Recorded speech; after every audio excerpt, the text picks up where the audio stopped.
Investisseurs, bienvenue dans cette nouvelle vidéo où je vais tracer les zones du DAX, les zones 4 heures, les zones H4 pour la semaine prochaine, la semaine du 18 avril. On va revoir un peu ce qui s'est passé la semaine dernière par rapport aux zones que j'avais tracées. Petite semaine puisque les jours fériés, les bourses fériées, vendredi 15 avril hier, au moment où je tourne la vidéo, là on est samedi, férié normalement aussi lundi, donc c'est pas avant mardi que ça va bouger quoi qu'il arrive, au minimum. Donc là j'ai juste changé la date, pas partir de la semaine du 18 avril, ça c'est les zones écrites depuis la semaine dernière. Voici le graphique. Bon, vous aurez vu que j'ai changé, c'est l'ancienne version de MT4 MetaTrader sur Mac, là je suis actuellement. J'ai pu MT4 sur Windows où c'était la dernière version où c'est un peu mieux au niveau visuel, graphiquement, mais bon, c'est pas grave. Dans tous les cas, on peut lire le marché, lire le graphique quoi qu'il arrive, même sur une version plus ancienne de MT4. Donc qu'est-ce qui s'est passé? La semaine dernière, elle a commencé 15, elle a commencé le 10, donc elle a commencé ici. Alors je sais plus, reprenez la vidéo de la semaine dernière, des zones H4 de la semaine dernière, reprenez-la. Vous allez voir, on avait retracé les zones, j'y ai pas touché, enfin j'ai remis les mêmes zones là, même si j'ai changé de MT4. C'était là, et je vous avais dit, moi la semaine dernière, je vous avais dit, bon là on a un petit range entre ces deux zones-là, mais ça me plaît pas trop d'acheter, de revendre ici. Voilà, ce que j'avais fait... je souhaitais, je vous avais dit, soit revendre, moi, ici, sur cette zone-là, et encore plus ici, ou acheter sur la zone du dessous qui arrivait en dessous, qui était ici, là. Vous voyez 13 850, 13 950. C'est ce que j'ai fait. On pouvait quand même revendre ici. Ça a bien fonctionné, mais moi, je ne l'ai pas fait, personnellement. Voilà. On peut voir, je vais passer en H1, quoi qu'il arrive, en H1.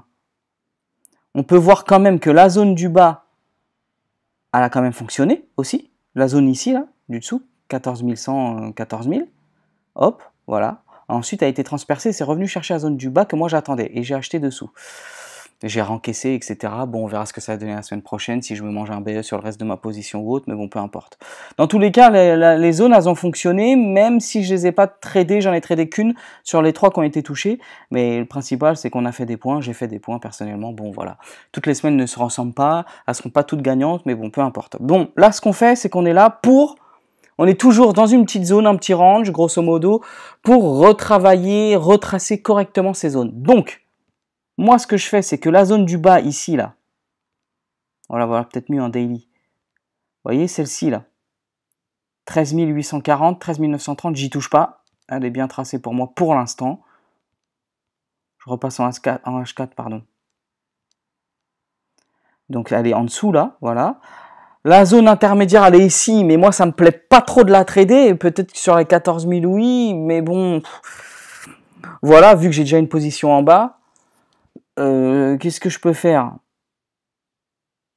Je vais pas trop... Il n'y a pas grand-chose à faire, en fait, sur cette zone-là, hein, en soi.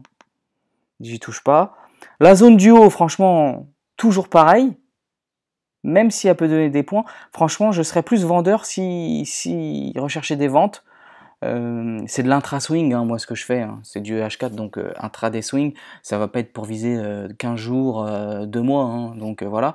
Donc plus vendeur ici, sur les 14 450, 14 650, à peu près.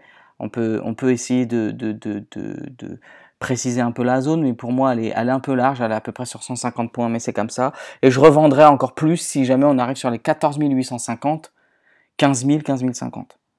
Sinon, cette zone-là, toujours possible de la prendre à l'achat. Je ne retrace pas la zone. Pour moi, elle est tracée assez correctement, mais moi, je la traderai pas forcément. Et à l'achat ici, et à la vente ici, moi non plus. J'envisage que ça transperce à la hausse, voilà, pour encaisser après ma dernière position que j'ai à l'achat ici. Même si je pourrais me manger un baie, hein. Franchement, pas sûr que... On va voir ce que ça va faire le marché. En ce moment, le marché, il va au gré des news, hein, malheureusement, avec l'Ukraine, etc., l'inflation, donc voilà. Bon, en tous les cas, s'il revient ici sur la zone des 13 850, 13 900, je me vois bien racheter, si jamais je me mange un BE, en attendant un signal, ou si j'ai une moyenne mobile dans cette zone, ou une bande de Bollinger, on verra. Sinon, en dessous, racheter 13 700, 13 550 aussi, si on y va. On verra bien ce que nous réserve le marché la semaine prochaine. Donc en réalité, cette vidéo-là, c'est plus par rapport à une vue de marché, plus que de retracer ou tracer des zones où on a ajouté des zones H4 sur le DAX, puisqu'au bout du compte, pour moi, ça arrange, donc ça change pas. Les zones, vous voyez, elles n'ont pas été débordées ou autres, donc pour moi, voilà. Ah, peut-être ici. À peu près ici, sur cette ligne-là, 13 950, 13 970, on voit que le DAX, il s'est arrêté. Donc c'est vrai qu'ici, en soi, je pourrais baisser ma zone là, mais elle est beaucoup trop proche de l'autre. Donc qu'est-ce que je vais faire? Ce que je vais faire, c'est que je vais rien toucher en fait. Vous voyez? Je vais rien toucher. Donc je me remets ici. 13 830, 13 930, c'est bon. 14 020, 14 110, c'est bon. Voilà. Grosso modo, c'est ça. Ok. Voilà. Donc en fait, je touche à rien. Vous avez les zones. Pour mes zones pour la semaine prochaine, en soi, je touche pas. Voilà. Après, moi, je vais tracer mes zones sur le Nasdaq. On va voir ce que ça donne. Mais bon, ça, c'est moi personnellement de mon côté. Et c'est déjà pas mal sur le DAX qu'on fait chaque semaine. Et voilà, on voit petit à petit. Donc, j'espère que vous avez bien tradé la semaine passée, que vous traderez bien la semaine prochaine. Ça sert à rien de se forcer à trader, comme on dit toujours. Voilà. Comme je laisse ce rappel-là, toujours accepter de prendre un stop-loss. Parfois, la zone peut être pétée, transversée dans un sens ou d'un autre. Voilà, et revenir dedans. Il faut savoir reprendre position, peu importe. Ça, c'est de la pédagogie de trading, mais voilà. Donc, dans tous les cas, je vous dis à la semaine prochaine pour d'autres aventures, une nouvelle vidéo. Et puis, bonne prochaine semaine de trading à tous. Je vous dis, allez, à ciao, bye bye.